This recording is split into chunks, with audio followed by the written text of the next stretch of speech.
भागवतम இரண்டாவது ஸ்கந்தம்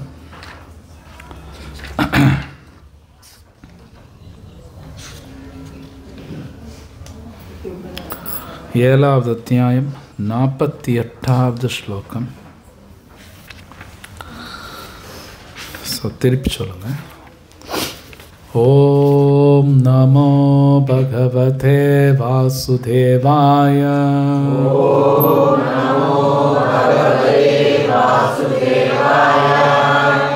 ஓம் நமோ பகவதே வாசுதேவாய.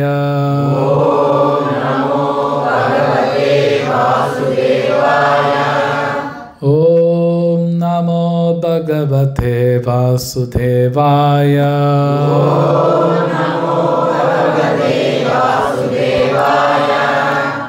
நாராயணம் நமஸ்கிருத்ய நரம் சைவம் நரோத்தமம் தேவீம் சரஸ்வதிம் வியாசம் ததோ ஜயமுதிரயே நஷ்டப்ராயேஷு அபத்ரேஷு நித்யம் பாகவத சேவயா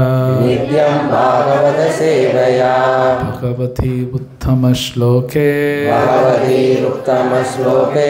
பக்திர் பவதி நைஷ்டிகி.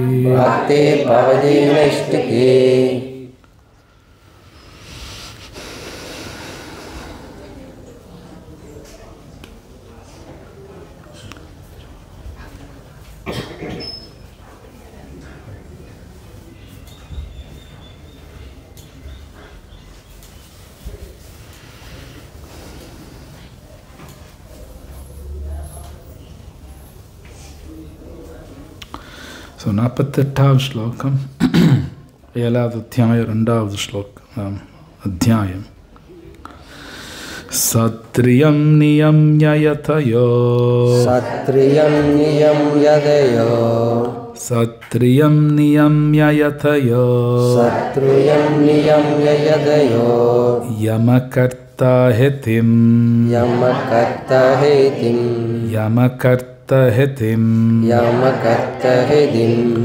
ஜஹ்யுஸ்வராதிவா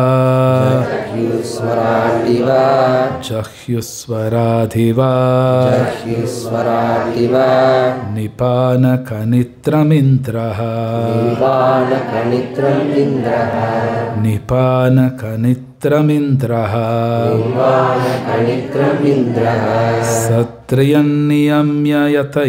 சத்ரியம் நியம்யயதயோ யமகர்த்தஹிதிம் ஜஹ்யுஸ்வராதிவா நிபானகனித்ரமிந்திரஹ சத்ரியம் நியம்யயதயோ யமகர்த்தஹிதிம் ஜஹ்யுஸ்வராதிவா நிபானகனித்ரமிந்திரஹ. பொருளை வழங்கிய இஸ்கான் பௌண்டராச்சாரியர் தெய்வ திரு அபய சரணாரவிந்த பக்தி வேதாந்த சுவாமி சிறப்புவாக்கி திருப்பி சொல்லுங்க. சத்ரிய செயற்கையான மனக்கற்பனை அல்லது தியானம், நியமிய நடக்கும் யதய யோகிகள், யம கர்த்தஹேதிம் ஆன்மீகமான பண்பாட்டு முறை, ஜஹ்யு கைவிடப்படுகின்றன, ஸ்வராட் பூரண சுதந்திரம், இவ அவ்வாறு, நிபான கிணறு, கணித்திரம் தோண்டுவதற்கான சிரமம், இந்திர மழைக்கு அதிபதியான தேவன். மொழிபெயர்ப்பு: அத்தகைய உன்னதமான ஒரு நிலையில் ஞானிகளாலும் யோகிகளாலும் அனுஷ்டிக்கப்படும் செயற்கையான மனக்கட்டுப்பாடோ மனக்கற்பனையோ அல்லது தியானமோ தேவையில்லை. ஸ்வர்கராஜரான இந்திரன் ஒரு கிணற்றை தோண்டும் சிரமத்தை கைவிடுவதைப் போல இத்தகைய முறைகளை ஒருவன் கைவிடுகிறான். பொருளுரை: நீர் தேவையாயுள்ள ஏழை மனிதன் ஒருவன் சிரமத்துடன் ஒரு கிணற்றை தோண்டுகிறான். அதை போலவே தெய்வீக தன்னுணர்வில் ஏழைகளாக இருப்பவர்கள் மனக்கற்பனையை செய்கின்றனர் அல்லது புலன்களை அடக்கி தியானம் செய்கின்றனர். ஆனால் அத்தகைய புலனடக்கமும் ஆன்மீக பூரணத்துவமும் முழுமுழுத கடவுளான பரமபுருஷரின் உன்னத அன்பு தொண்டில் உண்மையாக ஈடுபடும் போது உடனே அடையப்படுகின்றன என்பதை அவர்கள் அறியவில்லை. சிறந்த முக்தியடைந்த ஆத்மாக்களும் கூட பகவானின் செயல்களை பற்றி கேட்கவும் பாடவும் விரும்புகின்றனர். இவ்விஷயத்தில் இந்திரனின் உதாரணம் மிகவும் பொருத்தமானதாகும். பிரபஞ்சத்தில் மழையை கொடுப்பதற்கும் மேகங்களுக்கான முன்னேற்பாட்டை செய்வதற்கும் பொறுப்பாளியாக இருப்பவர் சொர்க்கராஜனான இந்திர தேவனாவார். அவர் தனக்கு தேவையான நீருக்காக ஒரு கிணற்றை தோண்டும் சிரமத்தை மேற்கொள்ள வேண்டியது இல்லை. அது நகைப்புக்குரியதாகும். அதை போலவே பகவானின் அன்பு தொண்டில் உண்மையாகவே ஈடுபட்டுள்ளவர்கள் வாழ்வின் முடிவான இலக்கை அடைந்து விட்டவர்கள் ஆவர். இத்தகையவர்களுக்கு பகவானின் உண்மையான இயற்கையையோ அல்லது அவர்களது செயல்களையோ அறிவதற்கு மனக்கற்பனை தேவையில்லை. மேலும் பகவானின் கற்பனையான அல்லது உண்மையான சுரூபத்தின் மீது தியானிக்க வேண்டிய அவசியமும் இத்தகைய பக்தர்களுக்கு இல்லை.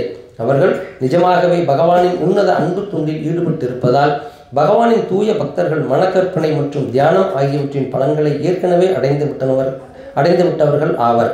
எனவே பகவானின் உன்னதமான அன்பு தொண்டில் ஈடுபட்டிருப்பதுவே வாழ்வின் உண்மையான பூரணத்துவமாகும். 49வது ஸ்லோகம். சஸ்ரேயசாமபி விபுத் பகவான் யதோஸ்ய பாவஸ்வபாவ விஹிதஸ்ய சதப்பிரசித்திஹி தேஹஸ்வதாது விகமே அனுவிசீர்யமானே व्योमेव तत्र पुरुषो न விசீர்யதே அஜஹா. மொழிபெயர்ப்பு: ஜீவராசியின் ஜட அல்லது ஆன்மீக செயல்களுக்கு ஏற்ற பலன்களை அளிப்பவர் பகவானே ஆகையால் அந்த முழுமுதற் கடவுளே மங்களகரமான அனைத்திற்கும் பரம அதிகாரியும் முடிவான நன்மை அளிப்பவரும் ஆவார்.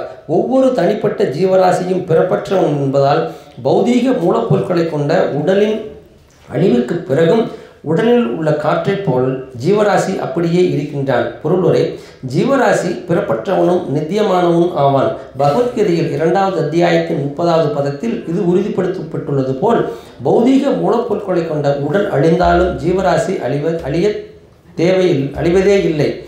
ஜீவராசி ஜட இருப்பில் உள்ளவரை அவனால் இயற்றப்பட்ட செயல்களுக்குரிய பயன்கள் அவனது அடுத்த பிறவியிலோ அல்லது இப்பிறவியிலோ கூட வழங்கப்படுகின்றன. அதை போலவே அவனுடைய ஆன்மீக வாழ்விலும் கூட செயல்களுக்குரிய பலனை பகவான் 5 வகையான முக்திகளின் மூலமாக அளிக்கிறார். பரமபுருஷ பகவானின் ஆதரவு இல்லை என்றால் அருவவாதியும் கூட பரமனின் இருப்பில் இரண்டர கலந்துவிட வேண்டும் என்ற தன் விருப்பத்தை அடைய முடியாது. தற்போதைய வாழ்வில் ஒருவன் விரும்பும் அதே பலன்களை பகவான் அளிக்கின்றார் என்று பகவத்கீதையின் 4வது அத்தியாயத்தின் 11வது பதம் உறுதி செய்கிறது. அவரவர் விருப்பத்தை தேர்ந்தெடுப்பதற்குரிய சுதந்திரம் ஜீவராசிகளுக்கு அளிக்கப்பட்டுள்ளது. அதற்கேற்றவாறு பலன்களை அவர்களுக்கு பகவான் அளிக்கிறார். எனவே விரும்பிய நோக்கத்தை அடைய முழுமுதற் கடவுளை மட்டுமே பக்தியுடன் வழிபட வேண்டியது ஒவ்வொருவரின் கடமையும் ஆகும். அருபவாதி கற்பனையோ அல்லது தியானமோ செய்வதற்கு பதிலாக பகவானின் வழக்கமான பக்தி துண்டை நேரடியாக நிறைவேற்றி விரும்பிய நோக்கத்தை சுலபமாக அடையலாம். ஆனால் பக்தர்கள் பகவானின் சகாக்களாவதற்கு இயல்பாகவே ஆவல் கொண்டுள்ளனர். அருவவாதிகளின் எண்ணத்தைப் போல் ஆன்மீக இருப்புடன் கலந்து விடுவதை அவர்கள் விரும்புவது இல்லை. எனவே பக்தர்கள் அவருடைய இயல்பான சுபாவத்தை பின்பற்றி பகவானின் தொண்டர்களாகவோ நண்பர்களாகவோ தந்தைகளாகவோ தாய்களாகவோ அல்லது காதலர்களாகவோ ஆகும் விரும்பிய நோக்கத்தை அடைகின்றனர். பகவானின் பக்தி தொண்டு 9 உன்னத முறைகளை உள்ளடக்கியது ஆகும். அவை கேட்டல் மற்றும் பாடுதல் போன்றவையாகும். சுலபமானதும் இயற்கையானதுமான இந்த பக்தி தொண்டை மேற்கொள்வதன் மூலமாக மிக உயர்ந்த பரிபூர்ணமான பலன்களை பக்தர்கள் அடைகின்றனர். இவை பிரம்மத்தின் இருப்பில் இரண்டர கலப்பதை விட மிக மிக உயர்ந்தவை ஆகும். எனவே பக்தர்கள் பரமனின் தன்மையை பற்றி கற்பனை செய்வதில் ஈடுபடக்கூடாது என்றும் செயற்கையான முறையில் சூன்யத்தின் மீது தியானம் செய்யக்கூடாது என்றும் அறிவுறுத்தப்படுகின்றனர். ஆயினும் தற்பொழுதுள்ள இந்த உடல் அழிந்தவுடன் பகவானுடன் நேருக்கு நேராக உறவாட வேறு உடல் இருக்காது என்று ஒருவன் தப்பாக எண்ணிவிடக்கூடாது. ஜீவராசி பிறப்பற்றவனாவான். ஜட உடலுடன் அவன் தோன்றுபவன் அல்ல. ஜீவராசியின் விருப்பத்தால் மட்டுமே ஜட உடல் விருத்தி அடைகிறது என்பதே உண்மை. எனவே ஆன்மீக ஆத்மாவிலிருந்துதான் ஜட உடல் வருகிறது. உயிர் சக்தியிலிருந்து இது உற்பத்தி செய்யப்படுகிறது. ஜீவராசி நித்தியமானவனாக இருப்பதால் உடலினுள் உள்ள காற்றைப் போலவே அவன் வாழ்கிறான். காற்று உடலுக்கு உள்ளேயும் வெளியேயும் இருக்கிறது. எனவே வெளித்திரையான ஜட உடல் அழிந்த பிறகும் காற்றைப் போல் உடலினுள் இருக்கும் உயிர் பொறி தொடர்ந்து வாழ்கிறது. பகவானின் ஆணையால் ஜீவராசிக்கு பகவானோடு சகவாசம் கொள்வதற்கு பொருத்தமான ஆன்மீக உடல் உடனே வழங்கப்படுகிறது. இந்த ஆன்மீக உடல்கள் சாரூபிய சமமான உடல் அம்சம், சாலோக்கிய பகவானுடன் அதே உலகத்தில் வாழ்வதற்குரிய அவருக்கு சமமான வசதி, சாஷ்டி பகவானுடன் சமமான செல்வத்தை பெற்றிருத்தல் மற்றும் சாமீபிய பகவானுடன் சமமாக சகவாசம் கொண்டிருத்தல் என்று அழைக்கப்படுகின்றன.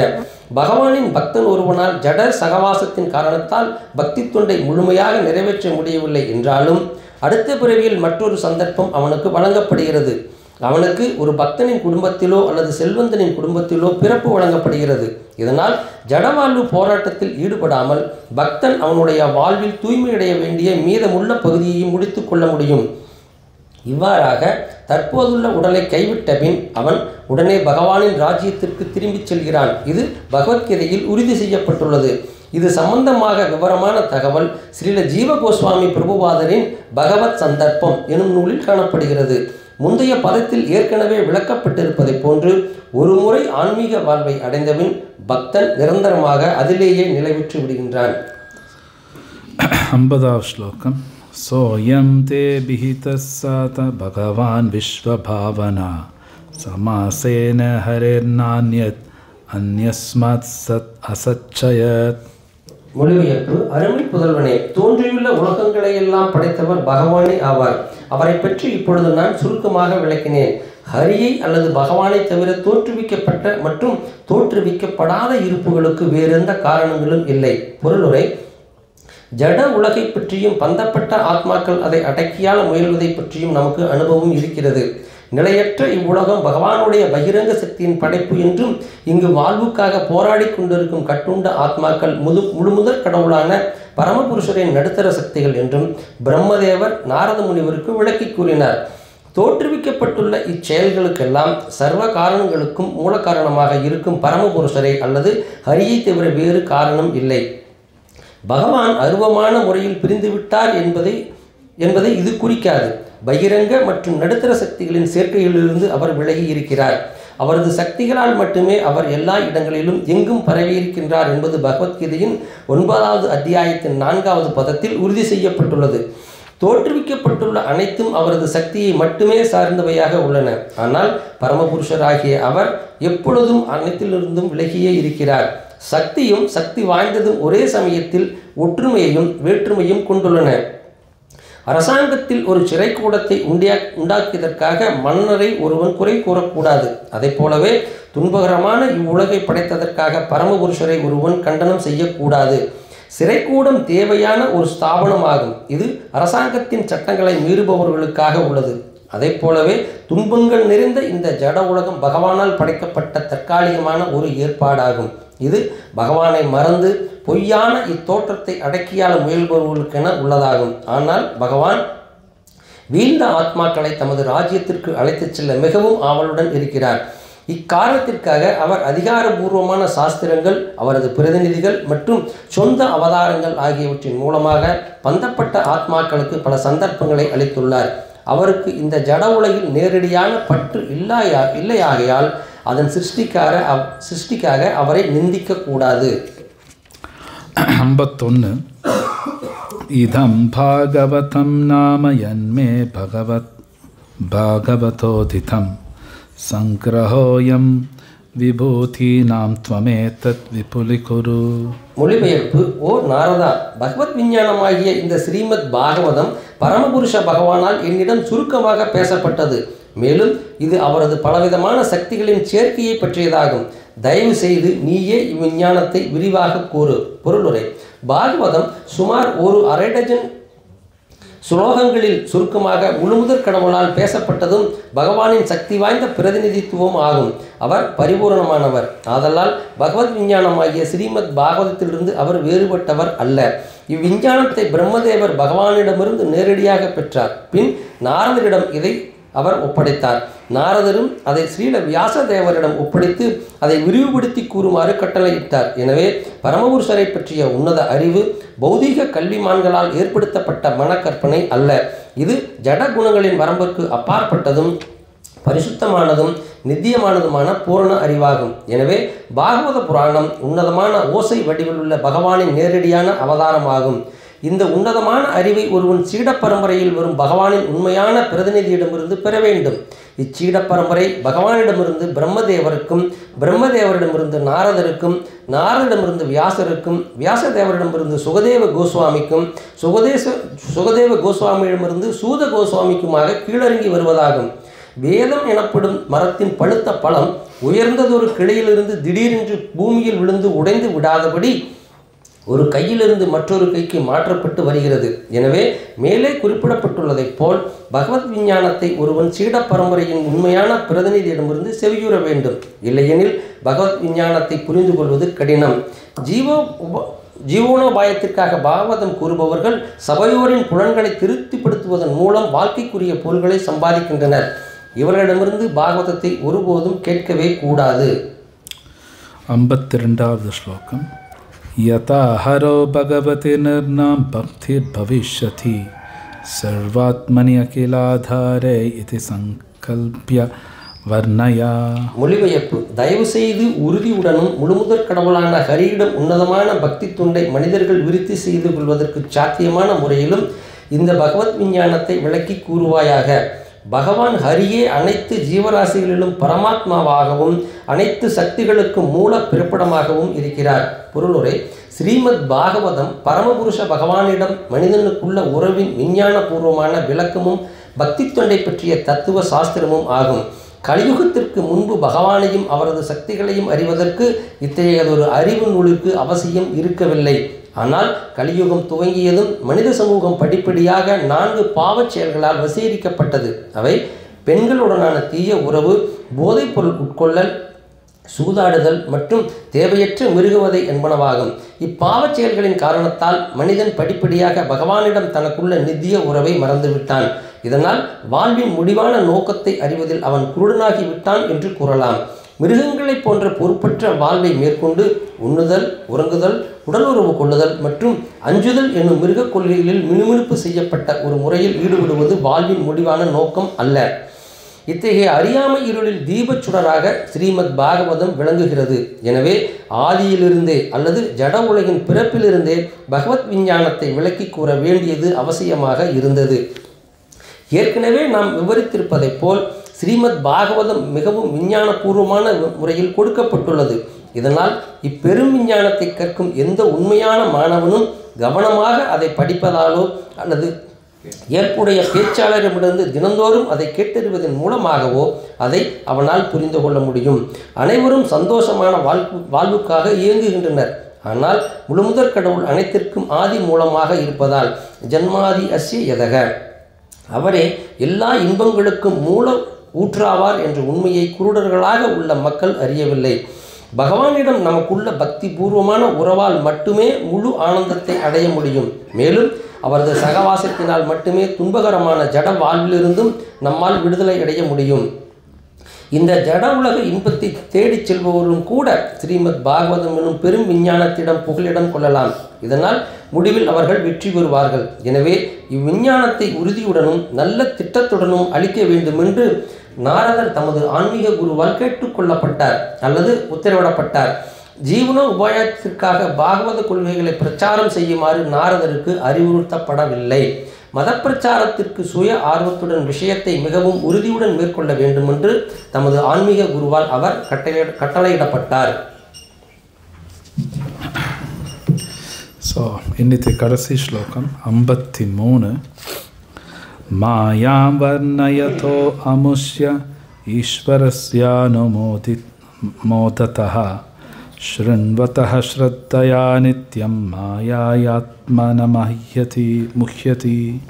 மொழிபெயர்ப்பு. பகவான் தமது வெவ்வேறு சக்திகளை கொண்டு ஆற்றும் செயல்களை அவரது போதனைகளுக்கு ஏற்பவே விவரிக்கவும் பாராட்டவும் கேட்கவும் வேண்டும். இது பக்தியுடனும் மரியாதையுடனும் செய்யப்படுமானால் ஒருவன் பகவானின் மாய சக்தியிலிருந்து விடுபடுவது நிச்சயம். பொருளுரை. ஒரு விஷயத்தை உறுதியாக கற்றறிவது என்னும் கலை மதவெறியர்களின் மனோபாவங்களிலிருந்து வேறுபட்டதாகும்.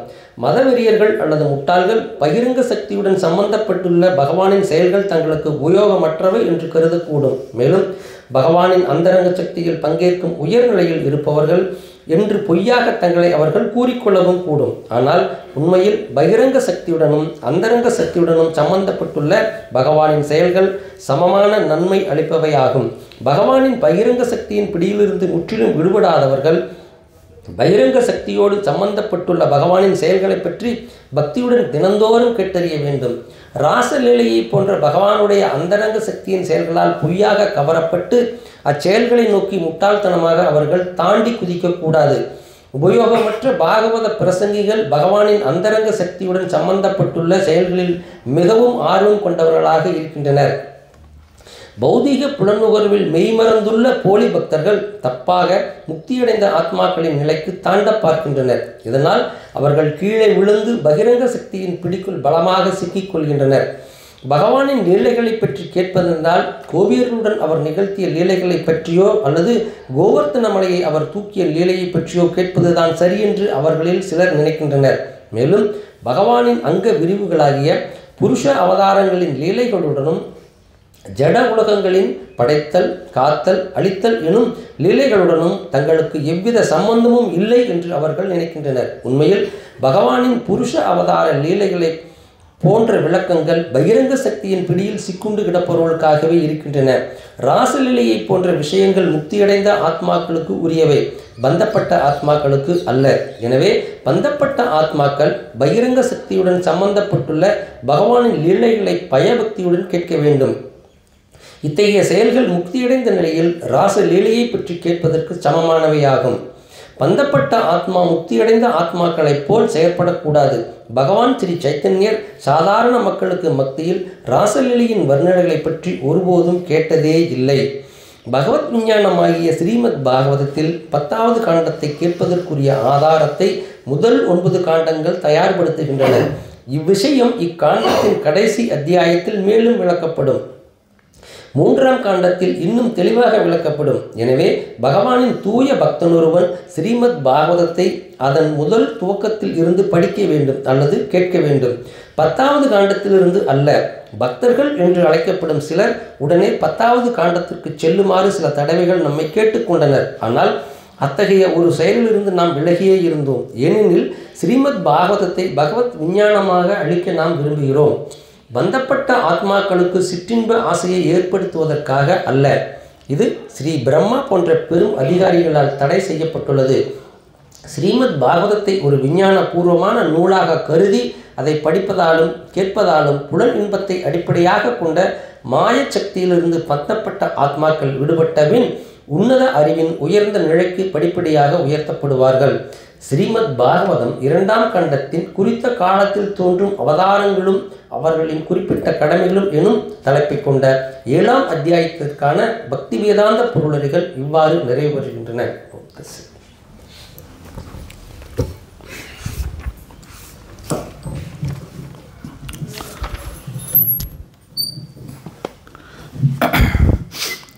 ओम ज्ञानातिमिरन्तस्य ज्ञानाञ्जनशलाकया चक्षुर्मिलितं येन तस्मै श्रीगुरवे नमः.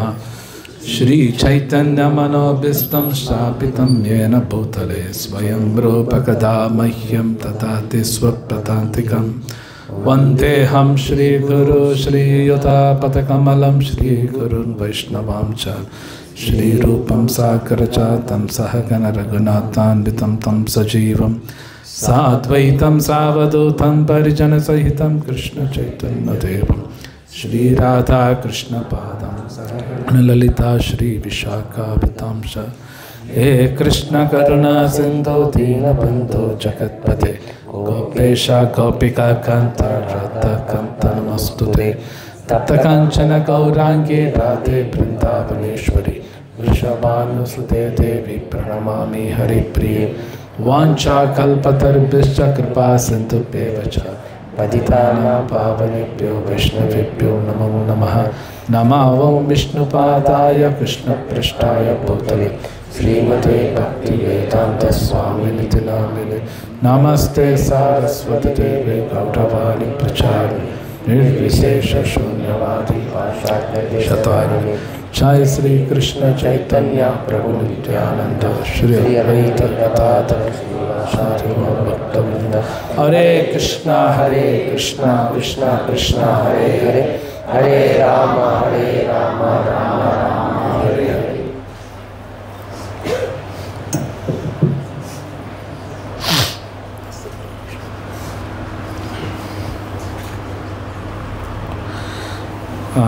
நாற்பத்தி ஏழாவது ஸ்லோகம் டிரான்ஸ்லேஷன் படிக்கிறீங்களா? 47. பரபிரம்மம் என்று உணரப்படுவது துன்பமில்லாத அளவற்ற ஆனந்தத்தை பூரணமாக கொண்டதாகும். இது பரம அனுபவிப்பாளரான முழுமுதற் கடவுளின் முடிவான நிலை என்பதில் சந்தேகமில்லை. அவர் எல்லா தொல்லைகளிலிருந்தும் பயத்திலிருந்தும் நிச்சயமாக விடுபட்டவரும் பரிபூரண உணர்வு உடையவரும் பரிசுத்தமானவரும் சமநிலை உடையவரும் ஆவார். எல்லா காரண விளைவுகளுக்கு மூல காரணமான அவருக்குள் பலநோக்கு கருமங்களுக்கான யாகமும் இல்லை. அவருக்குள் மாயாசக்தி நிற்பதும் இல்லை. ஸோ இன்னைக்கு 48வது ஸ்லோகத்துலேருந்து பார்த்தோம். போன வாரம் இந்த ஸ்லோகம் அவர் படித்தது. பகவத்கீதையில் பார்த்தோம்னா நிறையா ஸ்லோகங்கள் மனசு அடக்கிறது, புலன்கள் அடக்கிறது பற்றி நிறையா ஸ்லோகம் இருக்கும், நிறையா இருக்கும். ஈவன் நம்மளோட கலாச்சாரம், நம்ம நாட்டு கலாச்சாரம் பார்க்கும்பொழுது பார்த்திங்கன்னா நிறைய சடங்கெல்லாம் இருக்கும். பல சடங்குகள் இருக்கும். அந்த சடங்கெல்லாம் எதுக்கு இருக்குன்னு பார்த்தீங்கன்னா மனசு அடக்கணும், புலன்கள் அடக்கணும். அதனால் பகவானை நினைக்க முடியும். ஃபைனலாக அங்கே தான் போய் நிற்கும். அப்படின்னு அந்த புலன்கள் அடக்கிறதுங்கிறது நம்ம நினைக்கிற மாதிரி ஒரு சுலபமான காரியமெல்லாம் கிடையாது.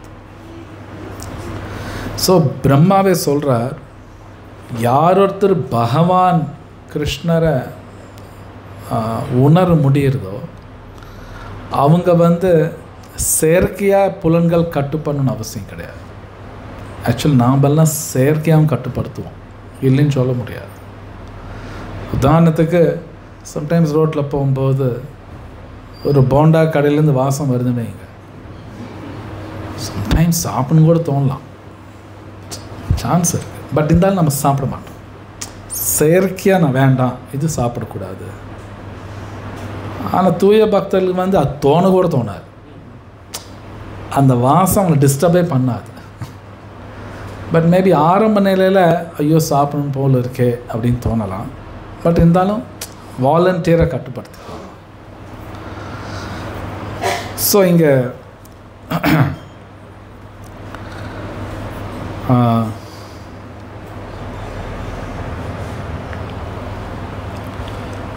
பிரம்மா சொல்கிறார்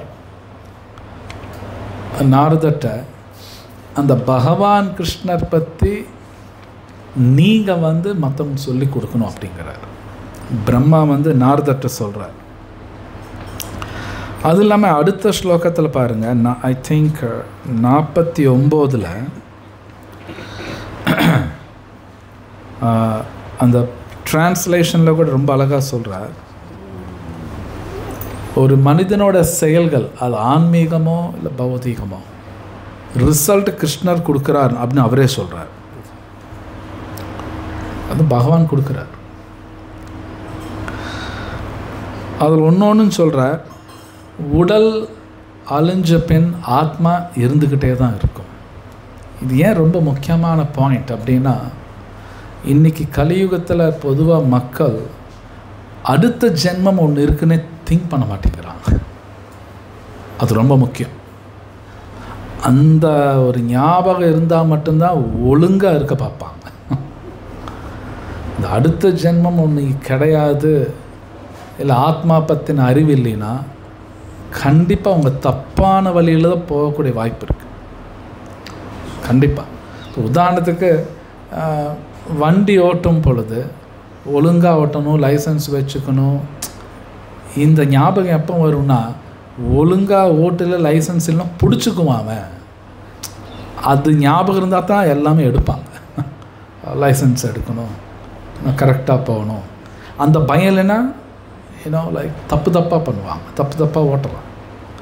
அப்போது நான் உடல் கிடையாது, ஆத்மாவுக்கு மரணம் கிடையாது, தப்பு பண்ணால் தண்டனை உண்டு, இது உள்ள பதியும், இது கண்டிப்பாக பதியும்.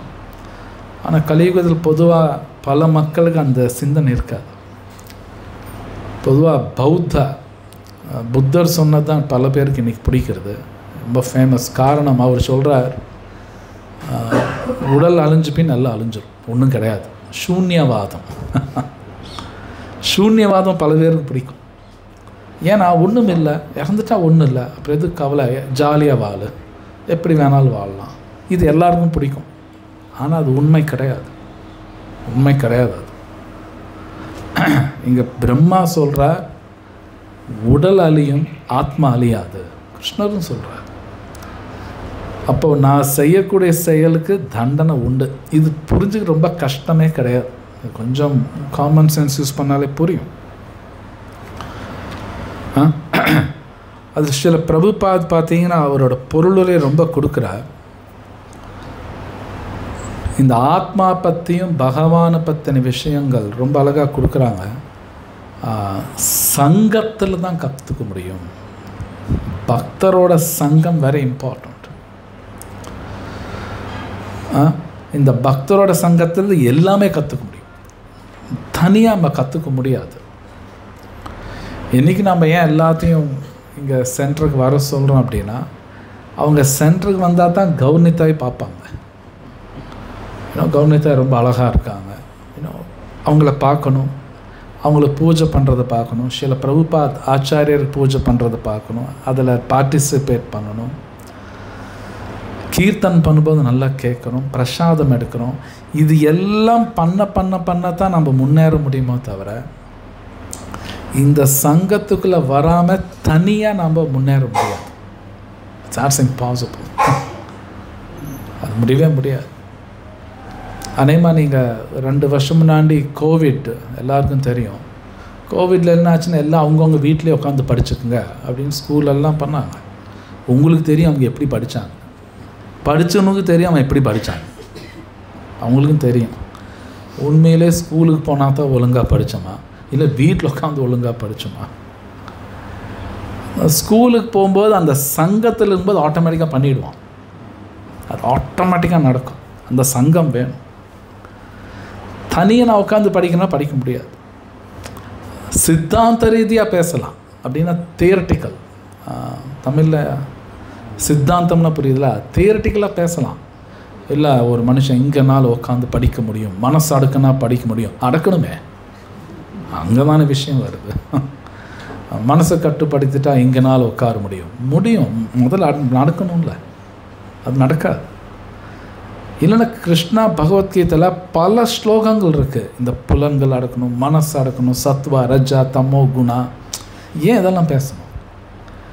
அவ்வளோ சுலபமான காரியம் கிடையாது, சுலபம் கிடையாது. ஸோ நம்ம நாட்டில் இருக்கக்கூடிய பலவிதமான சடங்குகள் எதுக்குன்னா பகவான் கிருஷ்ணர் உணரணும், அதே சமயத்தில் புலன்கள் அடக்கணும். உதாரணத்துக்கு விரதம் இருக்கணும்னு சொல்லுவாங்க, விருப்பம், ஏகாதசி விரதம் விருப்பம், சம்டைம்ஸ் பாதி நாள் விரதம்பாங்க. வாலண்டியராக நம்ம விரதம்லாம் இருக்கோம், அது நல்லது. ஏன்னா நாக்கு கட்டுப்படுத்துகிறேன், அது உண்மையிலே மற்றது கட்டுப்படுத்தும், மெதுவாக இதெல்லாம் நடக்கும். அப்போ அது இந்த பக்தரோட சங்கத்தில் இருக்கும்போது எல்லாமே கற்றுக்குவோம்.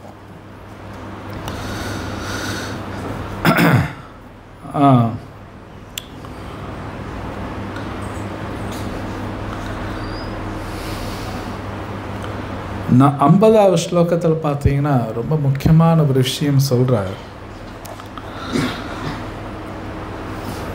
இந்த ஸ்லோகத்தில் சொன்ன விஷயம் பகவத்கீதா 7வது அத்தியாயத்தில் 2வது ஸ்லோகத்தில் இதே விஷயம் வரும்.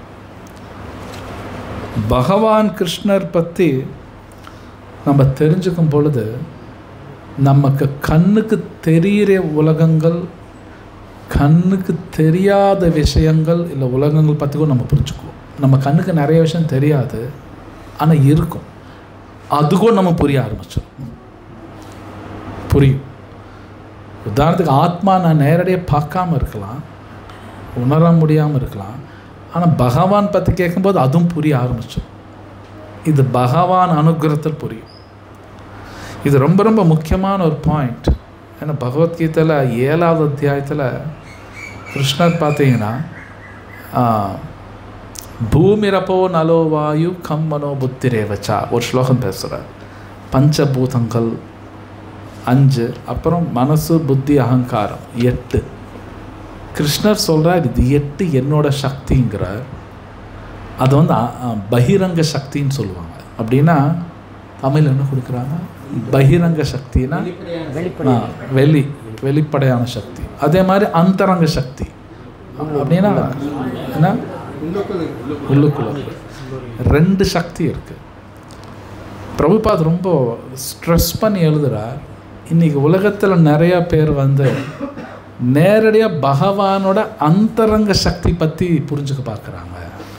உதாரணத்துக்கு அவரோட லீலை நான் தெரிஞ்சுக்கணும், ராசலீலை இல்லை ரசான்னு சொல்லுவாங்க. மாதுரி ரசா, சக்கிய ரசா, சாந்த ரசா, வாத்சல்யம், இந்த மாதிரி ரசாஸ் இருக்குது. பிரபுபாத எழுதுகிறார் நேரடியாக அதை பேச வேணாம் அப்படிங்கிறார். நேரடியாக ரசா பற்றி பேசக்கூடாது, புரியாது. அது அவ்வளோ ஈஸி கிடையாது. உண்மையை சொல்கிறேன், இன்றைக்கி எனக்கு ஆத்மா வேறு உடல் வேறு எனக்கெல்லாம் புரியல. லெக்சர் எடுப்பேன், எனக்கெல்லாம் ஒன்றும் புரியல. அது ரொம்ப கடினம். கிருஷ்ணரே பகவத்கீதையில் 2வது அத்தியாயத்தில் சொல்றார், ஆத்மா சம்பந்தப்பட்ட விஷயங்கள் ஆச்சரியமானதுங்கிறார். ஸ்லோகமே இருக்குது. அர்ஜுனா, இந்த ஆத்மா அதை பற்றி கேட்குறதே ஒரு ஆச்சரியம். ஆத்மா பற்றி விஷயங்கள் ஆச்சரியம். இன்னும் பெரிய ஆச்சரியம் என்னென்னா கேட்டாலும் புரியாது அர்ஜுனா அப்படிங்கிறது. இது ஒன்றும் ஆச்சரியங்கிறார். கிருஷ்ணரே சொல்ல 2nd சாப்டர், எவ்வளோ கேட்டாலும் புரியாது, அது ஒரு ஆச்சரியம். ஸோ நீங்கள் சுகதேவ் கோஸ்வாமி பேசுறது பாருங்கள். அவர் பரீட்சித் மகாராஜுக்கு அவரோட கேள்விக்கு ஒரு பதில் சொல்கிறார். நேரடியாக ரஸா பற்றி பேசலை. சுகதேவ் கோஸ்வாமி எடுத்துன்னு முதல்ல கிரியேஷன் அப்படின்னா படைப்பு பற்றி பேசுகிறார். ஏன் படைப்பு பற்றி பேசுகிறாருன்னா அது கண்டிப்பாக தெரிஞ்சுக்கணும். சில பிரபுபா ரொம்ப அழகாக எழுதுறார். முதல்ல அந்த பகிரங்க சக்திகள், பஞ்சபூதங்கள் என்ன, மனசு என்ன, புத்தி என்ன, அகங்காரம்னு என்ன, இது ஏன் என்னை போட்டு பாடாப்படுத்துது, இதெல்லாம் ஏன் பகவான் படைக்கணும்? முதல்ல பிரபுபாத எழுதுறார், இதை முதல்ல தெரிஞ்சுக்கணுங்கிறார். முதல்ல தெரிஞ்சுக்கணும் ஏன் இந்த உலகம் படைக்கப்பட்டிருக்கு. அஃப்கோர்ஸ் பாகவதம் படித்தா மட்டும்தான் தெரியும். பாகவதம் படித்தா மட்டும்தான் எல்லா விதமான கேள்விக்கும் பதில் கொடுக்க முடியும். இந்த பகவத்கீதையோ பாகவதம் படிக்கலைன்னா அவங்க வாழ்க்கையில் இருக்கிற கேள்விகளுக்கு பதில் கிடைக்காது. இன்னொன்று, பதில் கிடச்சிருச்சுன்னு வைங்க, சந்தோஷமாக இருப்போம். ஒரு உதாரணத்துக்கு, உடம்பு சரியே இல்லை, கொஞ்ச நாள் ஒரு மாதிரி இருக்குது. ஒரு டாக்டர் வந்து கரெக்டாக நம்ம பதில் கொடுத்துட்டாருன்னு வைங்க, இதனால தான் நம்மளுக்கு உடம்பு பிரச்சனை இருக்குது, சந்தோஷம் இருக்கும். நல்ல வேலை தெரிஞ்சிருச்சு, இல்லை சரி பண்ணிக்கலாம். தெரியலனா ரொம்ப கஷ்டமாக இருக்கும். நான் பல பேர் பார்த்துருக்கேன், உடம்பு ஏதோ பண்ணுதும்பாங்க. அந்த லேபுக்கு போய் டெஸ்ட் பண்ணால் எல்லாம் கரெக்டாக தான் இருக்கும்பாங்க. ஐயோ, லேபு கரெக்டுன்னு சொல்லுதா, என் உடம்பு எனக்கு தானே தெரியும். அது ஒரு மாதிரியாலாம் இருக்குது. ஏதோ மாதிரி வயிறு வலிக்குது ஏதோ இருக்குது, ஆனால் லேப் ரிப்போர்ட் எல்லாம் கரெக்டாக இருக்கும், எல்லாம் நார்மல் வரும். அப்போ அந்த பேஷண்ட்டுக்கு சந்தோஷம் இருக்காது, இல்லை இது தப்பு எனக்கு தான் தெரியும். ஆனால் அந்த பேஷண்ட்டை கரெக்டாக சொல்லிட்டோம்னா சந்தோஷப்படுவார். ஓ, கண்டுபிடிச்சாச்சு இங்கே பிரச்சனைன்னு, இன்னும் நிவாரணம் தான். அது மாதிரி ஒருத்தர் பாகவதம் படித்தா மட்டும்தான் எல்லா கேள்விக்கான பதில் அவங்களுக்கு கிடைச்சிடும். அப்போ அவங்க அமைதியாக இருப்பாங்க, கவலையெல்லாம் பட மாட்டாங்க. ஸோ அப்போ இந்த உலகம் எப்படி இயங்குதுன்னு நம்ம தெரிஞ்சே ஆகணும். பிரபுபாத் ரொம்ப அழகாக எழுதுறார். ராசலீலாங்கிறது ரொம்ப பெரிய விஷயம். அது எவ்வளோ முக்கியமோ இந்த உலகம் எப்படி படைக்கப்பட்டிருக்கு, பஞ்சபூதங்கள் என்ன, மனசு புத்தி அகங்காரம் தெரிஞ்சுக்கணும். நேரடியாக ரசா அப்படிங்கிறது நம்ம டிஸ்கஸ் பண்ண வேணாங்கிறார் பிரபுபாத். உண்மையிலே நடந்தது. பிரபுபாத் சென்னைக்கு வந்தார். சென்னைக்கு வந்தோடனே ஒரு வீட்டுக்கு போனார். தமிழ்காரங்க அவங்க. அவங்க நேரடியாக பிரபுபாட்ட அந்த கணவன் மனைவி பிரபுபாட்ட கேட்க ராசலீலா பற்றி பேசுங்க அப்படின்னாரு. பிரபுபாட்ட கேட்டான். பிரபுபாத் வந்து அவர் எப்படி சொன்னார்னா, உங்களுக்கு கேட்குறதுக்கு தகுதி இருக்கலாம், பேசுறதுக்கு எனக்கு தகுதி இல்லைன்ட்டார். சிம்பிளாக அப்படியே சொன்னார். உங்களுக்கு தகுதி இருக்கலாம் கேட்குறக்கு, பேசுகிற தகுதி எனக்கு இல்லை. மேன் பிரபுபாத் நேரடியாக அவர் பேசலை. ஏன்னா ராசலீலாங்க ரசாவே புரிஞ்சுக்கிறது கஷ்டம். ரசா விடுங்க, பாவா பிரேமா புரிஞ்சுக்கிறதே கஷ்டம். பாவா பிரேமா விடுங்க, மனசை புரிஞ்சுக்கிறதே கஷ்டமாக இருக்கீங்க. ஏன்டா என்னை போட்டு இந்த பாடுபடுத்துது இது. அப்போ இதையே புரிஞ்சுக்க முடியாமல் நான் நேரடியாக ரசா டிஸ்கஸ் பண்ணக்கூடாது. நீங்கள் பாருங்கள், சுகதேவ் கோஸ்வாமியே பரீட்சித் மகாராஜ்ட உலகம் எப்படி படைச்சிருக்காங்க, அதுக்கப்புறம் மற்ற அவதாரங்கள் பேசுகிற வராக அவதாரம், வாமன அவதாரம், பரசுராமர், ராமர் நிறைய வருது. கடைசியில் 10வது தான் கிருஷ்ணாட்டே போகிறார். அதுக்கப்புறம் தான் ராசலீலாவில் வரும். அப்போ அது ரசா பற்றி பேசுகிறதுக்கு கூட இது முதல்ல புரிஞ்சுக்கணும், எடுத்துன்னு அது போகக்கூடாது. பிரபுபாத் எழுதுகிறார், பல பேர் அது பண்ணுறாங்க அப்படின்னு பிரபுபாத் எழுதியிருக்காரு. அது தப்புங்கிறார். எஸ், தப்பு தான். சைத்தன்ய மகாபிரபுவும் பேசுனது கிடையாது, சாக்ஷாத் ராதாகிருஷ்ணா.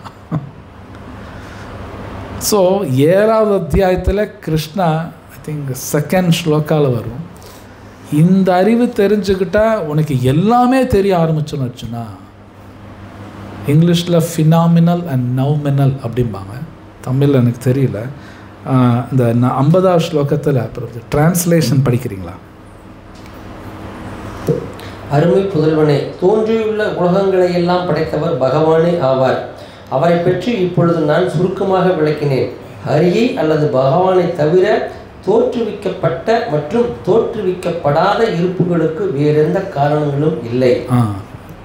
அது படிச்சிங்களா? 2 தோற்றுவிக்கப்பட்ட மற்றும் தோற்றுவிக்கப்படாத இருப்புகள் 2 இருக்குது. அதில் சிலது நம்ம கண்ணுக்கு தெரியும், சிலது கண்ணுக்கு தெரியாது.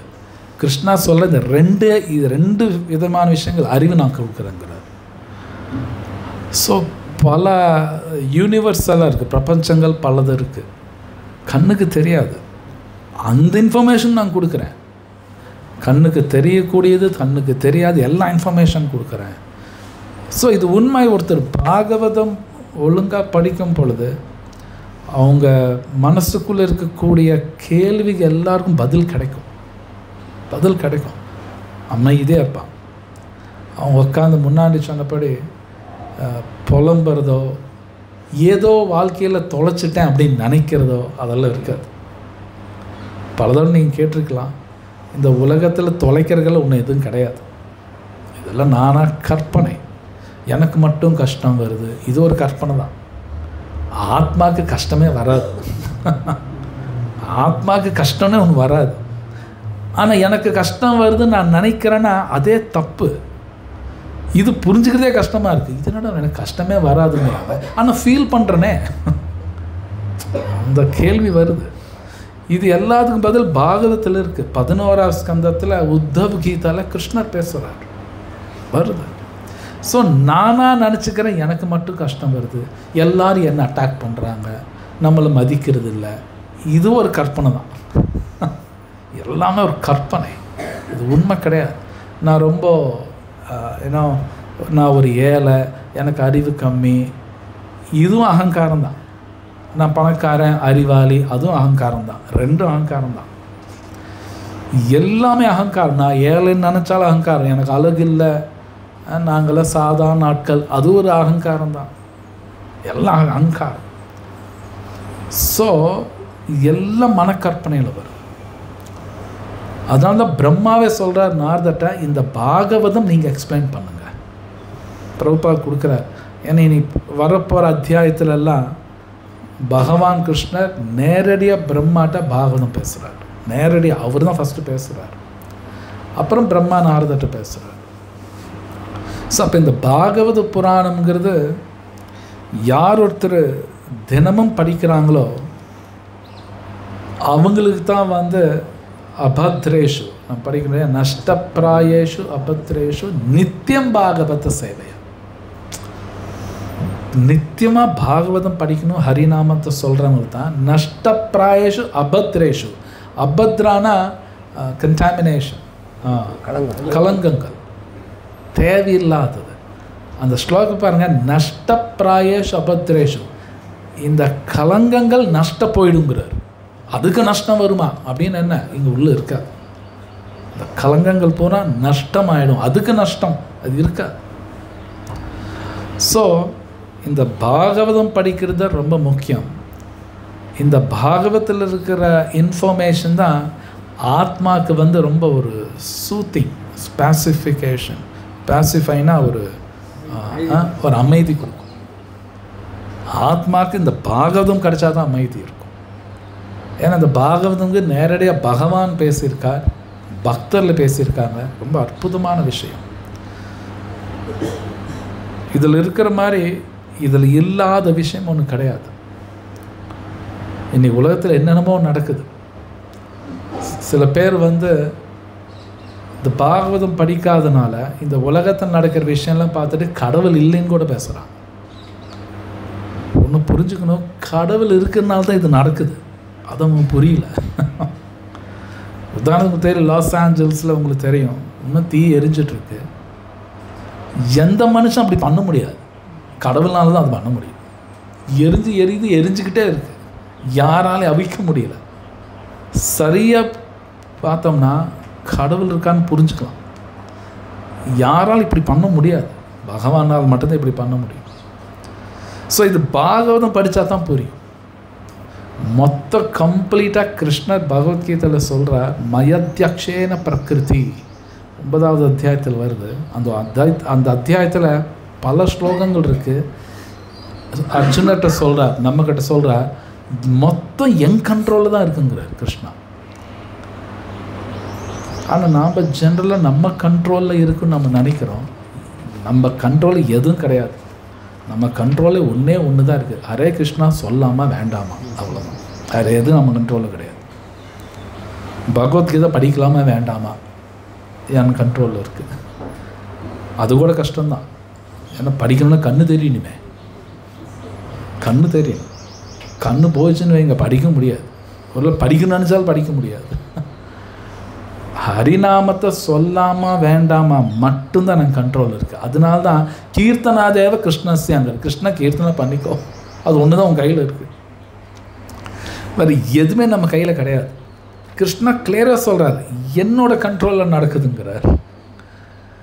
அது சரியாக புரிஞ்சுக்கிட்டோம்னா கூட முன்னாடி சொன்னபடி நம்ம அமைதியாக இருப்போம். ஏன் இது நடந்துச்சு உட்காந்து புலம்புறது? நோ, பகவான் கண்ட்ரோலில் தான் நடக்குது. எல்லாமே பகவான் கண்ட்ரோல் தான் நடக்குது. அது சம்டைம்ஸ் புரியாது. மேபி அது நடக்கிறது எனக்கு பிடிக்காம கூட இருக்கலாம். அது நடந்த விஷயம் எனக்கு பிடிக்காம கூட இருக்கலாம். ஆனால் பாகவதம் புரிஞ்சிருச்சுன்னா அது ஏற்றுக்குவோம். It's okay. இது கிருஷ்ணாவுக்கு தெரியாமல் எதுவும் நடக்கலை, அவர் தெரிஞ்சு தான் நடக்குது. அது நடக்குது, அதுக்கு ஒரு காரணம் இருக்கும். சர்வ காரணம், எல்லா காரணம் கிருஷ்ணா.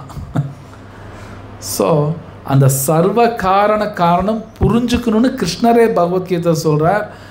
வசுதேவ சர்வமிதி ச மகாத்மா சுதுர்லபா. எல்லா வசுதேவர் தான் எல்லாமே, அது புரிஞ்சுக்கோ அப்படிங்கிறான். ஸோ அந்த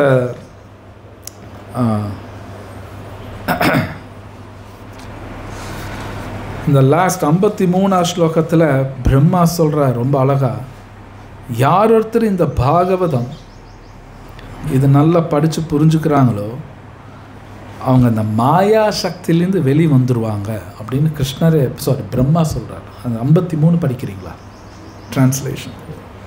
பகவான் தமது வெவ்வேறு சக்திகளை கொண்டு ஆற்றும் செயல்களை அவரது போதனைகளுக்கு ஏற்பவே விவரிக்கவும் பாராட்டவும் கேட்கவும் வேண்டும். இது பக்தியுடனும் மரியாதையுடனும் செய்யப்படுமானால் ஒருவன் பகவானின் மாய சக்தியிலிருந்து விடுபடுவது நிச்சயம். பிரம்மா சொல்கிறார், மாயா சக்தியிலேருந்து வெளியே வந்துடுவாங்க. எப்படி? இந்த பாகவதம் பக்தியோடு படிக்கணும், மரியாதையோடு படிக்கணும். இது ரொம்ப முக்கியமான வார்த்தை. காரணம், பாகவதம் ஒருத்தர் ஒரு மாதிரி அப்ரோச் பண்ணுவாங்க. சில பேர் அறிவுக்காக கூட அப்ரோச் பண்ணுவாங்க. அறிவுக்காக பாகவதம் அப்ரோச் பண்ணனா மேபி அறிவு கிடைக்கலாம், பக்தி கிடைக்காது. பக்தி கிடைக்காது. ஏன்னா கிருஷ்ண பகவத்கீதை சொல்கிறா, ஏ யதாமாம் ஸ்வபத்தியந்தே தாம் ததைவ பஜாமிஹம். நீ எந்த அளவுக்கு வரையும் அந்தளவுக்கு நான் கொடுப்பேன். அப்போ பாகவதம் நான் அறிவுக்காக அப்ரோச் பண்ணால் அறிவு கிடைக்கலாம், பக்தி கிடைக்காது. இல்லை பேரு புகழ் கிடைக்கும், இது படித்தானா பேரு புகழும் கிடைக்கலாம், பக்தி கிடைக்காது. கிடைக்காது. நான் எப்படி அப்ரோச் பண்ணுறேனோ அப்படி தான் கிடைக்கும். சில பிரபுபாத் உபதேசாமிருத்தான்னு ஒரு புஸ்தகம் இருக்கு, அதில் எழுதுகிறார், Krishna consciousness depends upon the attitude of the follower. அப்படின்னா தமிழ் என்ன சொல்லுவோம், ஒருத்தரோட மனப்பான்மை பொறுத்து தான் எல்லாமே இருக்குங்கிறார். ஆச்சாரிய எழுதுகிறார், எந்த மாதிரி மனப்பான்மை இருக்குது எனக்கு, அதுக்கு தகுந்தாப்பில் தான் பக்தி வரும். இட்ஸ் நாட் தட் நான் மெக்கானிக்கலாக பண்ணால் வந்துடாது, மெக்கானிக்கலாக பண்ணக்கூடாது. நான் எந்த மனப்பான்மையில் பகவான் அப்ரோச் பண்ணுறனோ அதுக்கு தகுந்தாப்பில் தான் எனக்கும் கிடைக்கும். ஸ்லோகமெல்லாம் படித்து நான் வெளியே சொன்னால் அறிவாளி நினச்சிக்குவாங்க, மேபி நினச்சிக்குவாங்க. ஆனால் அவங்க என்ன அறிவாளி நினைக்கிறதுனால எனக்கு ஒரு பிரயோஜனம் கிடையாது. என்ன பிரயோஜனம் இருக்குது? ஒன்றும் கிடையாது. இப்போ இவர் பெரிய ஆள் ஓகே நினைக்கிறனால எனக்கு என்ன பிரயோஜனம்? ஒரு பிரயோஜனம் கிடையாது. ஸோ பாகவதம் எப்படி அப்ரோச் பண்ணணும், இது ஸ்கந்த புராணத்தில் பேசப்பட்டிருக்கு. பாகவதம் எந்தெந்த மாதிரி மக்கள் கேட்பாங்க, யாருக்கு என்னென்ன மாதிரி பலன் கிடைக்கும் கூட சாஸ்திரம் இருக்குது. சாஸ்திரம் இருக்குது. ஒருத்தர் ஒரு மாதிரி கேட்பாங்களாம் பாகவதமே. இது ஆச்சரியம். என்னென்னா சுகதேவ கோஸ்வாமி பாகவதம் பேசும் பொழுது அங்கே வந்திருக்கிற ரிஷிகள் எல்லாமே தூய பக்தர்கள் கிடையாது. தூய பக்தர்கள் இருக்காங்க, ஞானிகள் இருந்தாங்களாம். எல்லாத்தையும் கவர் பண்ணுற மாதிரி தான் சுகதேவ கோஸ்வாமி பேசினாராம். ஹை கிளாஸ், சும்மாலாம் கிடையாது. ஸோ இங்கே பிரம்மாவே சொல்கிறார், பக்தியோடையும் மரியாதையோடு இது அப்ரோச் பண்ணணும். வேறு மாதிரி அப்ரோச் பண்ணால் வேறு தான் கிடைக்கும். கிருஷ்ணா கிடைக்க மாட்டார் கடைசியில். கிருஷ்ணா கிடைக்கலன்னா வேறு என்ன கிடைச்சு நான் என்ன பண்ணுறது? ஸோ அதனால்தான் பக்தரோட சங்கம் மோஸ்ட் இம்பார்ட்டண்ட். அந்த பக்தரோட இருந்து பண்ணால் தான் ஏன்னோ நம்ம நல்ல ஷேப்பப் ஆகும். அதனால்தான் உபதேசாமிருத்தர்கள் சொல்கிறார், சங்கம் வேணும்னு சொல்கிறாங்க. பக்தியில் முன்னேறணும்னா சங்கம் தேவை, டிவோட்டி சங்கம். ஸோ அப்போ இந்த டிவோட்டி சங்கத்தில் ஹரிநாமா சொல்கிறது, பாகவதம் கேட்குறது, இது பண்ணத்தான் நம்ம நல்ல ஷேப்பப் ஆகும். ஸோ இங்கே நான் ஸ்டாப் பண்ணுறேன். கேள்வி இந்த கேளுங்க. Hare Krishna. Thoughts it. Sanding பண்ணும்போது யூஸ்வலாக லைக் நம்ம காலையில் சாண்டிங் பண்ணுறதுக்கு நம்மளே வேண்டாம்னாலும் மனசு கேட்குது சாண்டிங் பண்ணுறது. சாயங்காலம் ஆக ரவுண்ட்ஸ் முடிக்கிற காரணத்துக்காக சாயங்காலத்தில் நம்ம செய்யும்போது ரொம்ப லைக் நிறைய பொலிட் ஆகிடும். பிட்வீனில் சாயங்காலம் ரவுண்ட்ஸ் சும்மா கடமைக்கு முடிக்கிற மாதிரி இருக்குது. அந்த சூழ்நிலையில் மனசு என்ன சொல்லுதுன்னா, இதை பண்ணாமே இருக்கிற மாதிரி ஒரு அது அந்த சூழ்நிலையில் நம்ம என்ன செய்யணும்? ஆக்சுவலி சாண்டிங் எப்பவுமே பண்ணணும். நேற்று கூட ஒரு லெக்சர் கேட்டுட்டு இருந்தேன். லெக்சர்லேயே ரொம்ப அழகாக சொல்கிறாங்க, சாண்டிங் பண்ணாமல் இருக்கிற காட்டிலும் அபராதத்தோடு பண்ணுறது for better. That's for better. பண்ணணும். ஒன்று பல தடவை கேட்டிருப்பீங்க நீங்கள், பெஸ்ட் ஏர்லி மார்னிங் சாண்டிங். காலையில் ஏன் சொல்கிறாங்கன்னா அதுக்கு பல காரணங்கள் இருக்குது. ஒரு காரணம், என்னை டிஸ்டர்ப் பண்ணாத ஒரு டைம் அது ஒன்று தான். உங்களுக்கு 4 மணிக்கு யாரும் ஃபோன் பண்ணியெல்லாம் பேச மாட்டாங்க. ஜென்ரலாக பாருங்களேன், காலையில் 4 to 6 யார் உங்கள்கிட்ட ஃபோன் பண்ணி பேச போகிறேன்? மேபி 7-8 ஆச்சுன்னா சொல்லவே தேவை, அது பாட்டு கத்திக்கிட்டே கிடக்கும். இல்லை யாராவது ஏதாவது ஒன்று கேட்பாங்க. ஸோ பல காரணங்களுக்கு 4 to 6 பிரம்ம முகூர்த்தம், நிறைய காரணங்கள் இருக்குது. சத்வகுணம் ஒன்று பௌதிகமாக ஒன்றுன்னு பார்த்தா டிஸ்டர்ப் பண்ண மாட்டாங்க நம்மளை. ரொம்ப முக்கியமான காரியங்கள் அந்த நேரத்தில் முடிச்சிடும். ஒரு 24 மணி நேரத்தை பல காரியங்கள் பண்ணுறோம். அதில் மோஸ்ட் இம்பார்ட்டன்ட் சாண்டிங். அது வந்து அந்த காலத்தில் முடிச்சுட்டா பெட்டர். படிக்கிறது சில பிரபுபாத் அப்படி தான் டிசைன் பண்ணுறார். காலையில் 9 மணிக்குள்ளே சாண்டிங் முடிஞ்சிடும், படிக்கிறது கிளாஸ் எல்லாமே முடிஞ்சிடும், இனி வேலைக்கு போகும். That's the best. இது உண்மை. யார் இது கரெக்டாக பண்ணுறாங்களோ அவங்களோட லௌகீக வாழ்க்கை கூட பர்ஃபெக்டாக கொண்டு போயிடுவாங்க. யார் ஆன்மீகம் கரெக்டாக கொண்டு போகிறோம் அவங்க தான் மெட்டீரியல் லைஃப் நல்லா கொண்டு போக முடியும். இது ஒழுங்காக இல்லைன்னா இது ஒழுங்காக இருக்காது. ஆனால் மெட்டீரியல் லைஃப் தான் ஃபஸ்ட்டுன்னு வச்சுட்டுனா அதுவும் ஒழுங்காக இருக்காது, ஸ்பிரிச்சுவலும் ஒழுங்காக இருக்காது. ஸோ சாண்டிங் தான் மோஸ்ட் இம்பார்ட்டன்ட். தென் படிக்கிறது அதுவும் மோஸ்ட் இம்பார்ட்டன்ட். அது ஏர்லி மார்னிங் முடிக்கிறது பெஸ்ட். சில நாட்டுகளில் வந்து விக்கிரகங்களை வந்து அடித்து அதை வந்து எரிச்சு இதெல்லாம் பண்ணுவாங்க. அந்தளவுக்கு ஒரு மனுஷனுக்கு வந்து பகவான் சுற்றி கொடுத்துருப்பாரோ இல்லை வந்து அதை எப்படி எடுத்துக்கிறது அந்த மாதிரி பாவம் செயல் பாகவத்தில் கிளியராக இருக்குது. இன்றைக்கும் அவர் படித்தார். ஒரு ஆத்மாவுக்கு வந்து கிருஷ்ணா ஒரு சில சுதந்திரங்கள் கொடுக்குறார். இப்போது சில நீங்கள் சொன்னபடி சில நாட்டில் விக்கிரகங்களை உடைக்கிறாங்கன்னா கிருஷ்ணா பர்மிஷன் கொடுக்குறார். சும்மா பண்ண முடியாது. கிருஷ்ணா பர்மிஷன் கொடுத்துருந்தா அதுவும் நடக்குது. ஏன் இப்படி நடக்குதுன்னா பின்னாடி ஒரு பிளான் இருக்கும், நமக்கும் புரியாது. மேபி அது பார்க்குறதுனால சில பேருக்கு இப்படியெல்லாம் நடக்குதா அப்படின்னு இன்னும் ஸ்ட்ராங்காகவும் ஸ்பிரிச்சுவலாகவும் ஆவாங்க. அதுவும் நடக்கும். So it's difficult. எல்லாமே பிளாக் அண்ட் ஒயிட்டாக புரிஞ்சுக்கிறது ரொம்ப கடினம். அதனால தான் பாகவதம் அப்ரோச் பண்ணால் தான் புரியும் எல்லாமே. ஏன் இது நடக்குது? மேபி சம்டைம்ஸ் பகவான் அங்கே இருக்க அவருக்கு பிடிக்கல, கிளம்ப அங்கேருந்து நினச்சா அப்பவும் நடக்கலாம். அங்கே இருக்கிற ஜனங்களுக்கு பாகவதம் படிக்கிறதோ பகவானை பற்றி கேட்கக்கூடிய வாய்ப்பே எல்லாம் போயிடும். ஸோ இப்படியும் நடக்கும். ஸோ ஒன்று புரிஞ்சுக்கணும், எல்லாமே புரிஞ்சுக்க ட்ரையும் பண்ணக்கூடாது. அது கஷ்டம். ஏன்னா பிரம்மாவே சொல்கிறேன் எனக்கு ஒன்றும் புரியல. பட் ஒன்று நடக்குதுன்னா கிருஷ்ணர் சாங்ஷன் எல்லாமே நடக்காது. ஸோ ஒருத்தர் ஹரிநாம சொல்லிட்டு பாகவதம் படிக்கும்போது அவங்களுக்கு புரிஞ்சிடும் இது நடக்கணும்னு இருக்கு, கிருஷ்ணர் விருப்பம் நடக்குது. சம் பிளான் இருக்கும். ஸோ வேற கேள்வி இருக்கா? ஆத்மா பற்றிய விஷயம் வந்து ஆச்சரியம்னு சொல்லுவாங்க. ஸோ எல்லாருக்குமே சோல் நாலேஜ் வேணும்னா இப்போ பௌதிகவாதிகள் வந்து சோல்ன்றது அவங்களுக்கு புரியாது. அவங்களை புரிய வைக்கணும்னா நம்ம இன்னும் எந்த அளவுக்கு எஃபர்ட் போடணும்?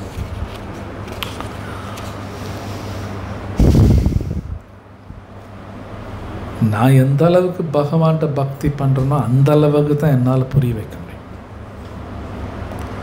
முதல்ல என்னோட சாதனா மோஸ்ட் இம்பார்ட்டண்ட். நான் சீரியஸாக இது படிக்காமல் சேன் பண்ணாமல் நான் அடுத்தவங்களுக்கு புரிய வைக்க முடியாது.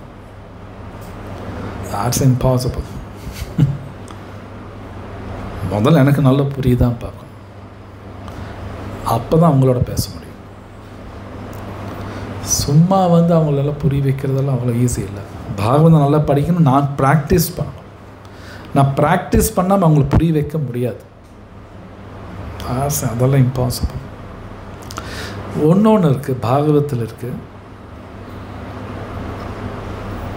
ஒருவேளை நான் சின்சியராக கரெக்டாக சொன்னாலும் அவங்களுக்கு புரியணும் அப்படின்னா கூட பகவான் அனுகிரகம் இருந்தால் தான் புரியுமா தவிர நான் கரெக்டாக சொல்கிறதுனால அவங்க புரிஞ்சுக்கிறாங்க கிடையாது. அப்படியும் கிடையாது. கிருஷ்ணா அவங்க உடம்புல பரமாத்மா இருக்கார், அவர் ஓகே பண்ணால் தான் அந்த இன்ஃபர்மேஷன் வாங்க முடியும், இல்லைன்னா வாங்க முடியாது. சரியான நபர் சொன்னால் கூட புரியாது. மகாபாரதத்தில் பார்க்கலாம், கிருஷ்ணரே கர்ணன்ட்டு துரியோதனன்ட்டு பர்சனலாக வந்து சொல்கிறாரு, கேட்கல. இப்போ பகவான் சொல்லி எப்படி கேட்காம இருக்க முடியும்? இது ரொம்ப ஆச்சரியமான விஷயம். சாக்ஷாத் கிருஷ்ணா வந்து சொல்கிறா நீ செய்கிற தப்பு வேண்டாம், கேட்கல. ஏன்னா அவங்க முடிவு பண்ணிட்டாங்க, அவ்வளோதான். அவங்க முடிவு பண்ணால் கிருஷ்ணா கூட தலையிட மாட்டார். இது ரொம்ப ஆச்சரியமான விஷயம். ஸோ இட்ஸ் நாட் தட் நான் பர்ஃபெக்டாக சொல்கிறதுனால அவங்க செய்கிறாங்கன்னா அது அகங்காரம். அது அகங்காரம். நான் பர்ஃபெக்டாக சொன்னாலும் அவங்களுக்கு புரியாமல் கூட போகும். கிருஷ்ணா அவங்க உடம்புல இருந்து அவங்க சாங்ஷன் பண்ணால் தான் அவங்களுக்கு புரியும். அந்த கிருஷ்ணா என் உடம்புலேருந்து ஒழுங்காக சொல்கிறதுக்கான புத்தி அவர் தான் எனக்கு கொடுக்கணும். இட்ஸ் நாட் தட் நான் சொல்கிறேன் அவங்க புரிஞ்சுக்கிட்டாங்க கிடையாது. சொல்ல வைக்கிறது கிருஷ்ணா தான், புரிய வைக்கிறது கிருஷ்ணா தான். கிருஷ்ணா தான் எல்லாம் பண்ணுறோம். ஸோ என்னோட Sadhana most important. Sometimes Acharyal சொல்லி கூட கேட்காமலாம் போயிருக்காங்க. நீங்கள் பிரபுபாத் லீலாமிருத்தை படிச்சிங்கன்னா பிரபுபாத் நேரடியாக சொல்லி கேட்காம போனவங்களும் இருக்காங்க. அதெல்லாம் இருக்குது. பக்தி சித்தாந்த் சரஸ் தாக்கூர் பேசும்போது நடந்தது, பக்தி வினோத் தாக்கூர் பேசும்போது நடந்தது. ஸோ மேனி. ஃபஸ்ட்டு என்னோட சாதனா பொறுத்து தான் எல்லாமே நடக்கும். இது இன்னொரு most important Prabhupad I think வந்தது. ஆன்மீகம் கூட யாருக்கிட்ட கேட்கணும் கூட நமக்கு அந்த புத்தி வேணும். சும்மா ஏதோ 2 புக்கு படிச்சுட்டாலும் ஆன்மீகம்லாம் பேச முடியாது.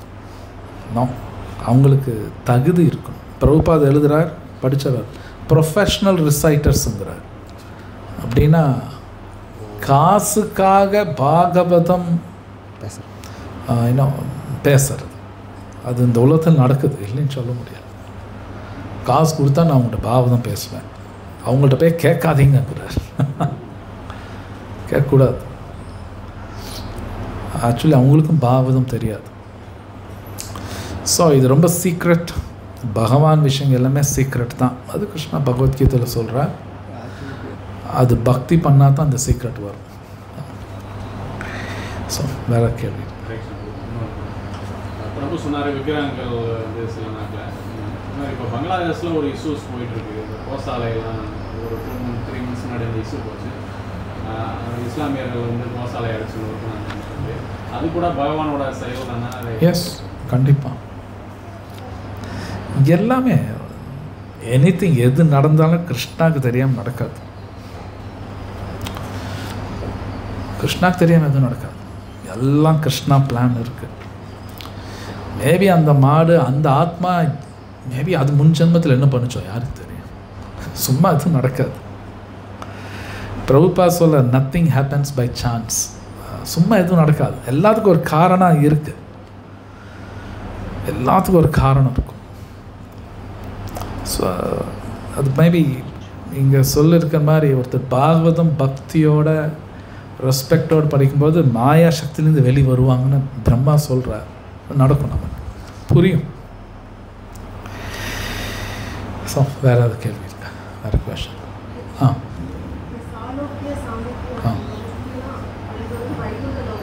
யா சாலோக்கியா அஃப்கோர்ஸ். ஜென்ரலி வைகுண்டா சொல்கிறாங்க. ஈவன் கோலோக விருந்தாவனும் போகலாமே. கோலோக விருந்தாவனையும் பக்தர் கிருஷ்ணா கூடவே இருக்காங்க இல்லையா? கிருஷ்ணா கூட தான் இருக்காங்க. ஆக்சுவலி விருந்தாவனுங்கிறது அதுவும் வைகுண்டா தான். வைகுண்டத்தில் top most planet கோலோக Vrindavan.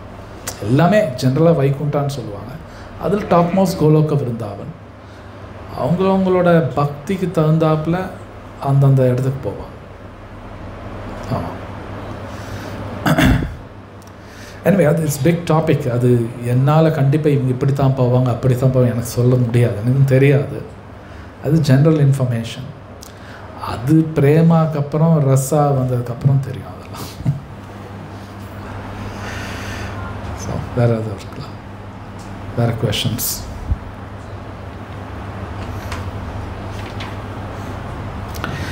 Okay ग्रंथरा Shrimad Bhagavatam की जय, शिल प्रभुपाद की जय. अनाउंसमेंट्स ஒரு நிமிஷம் அனௌன்ஸ்மெண்ட்ஸ் கேட்டுப்பா. ஹரே கிருஷ்ணா. செவ்வாய்க்கிழமை ஸ்ரீல அத்வைத ஆச்சாரியனுடைய தோன்றிய தினம்.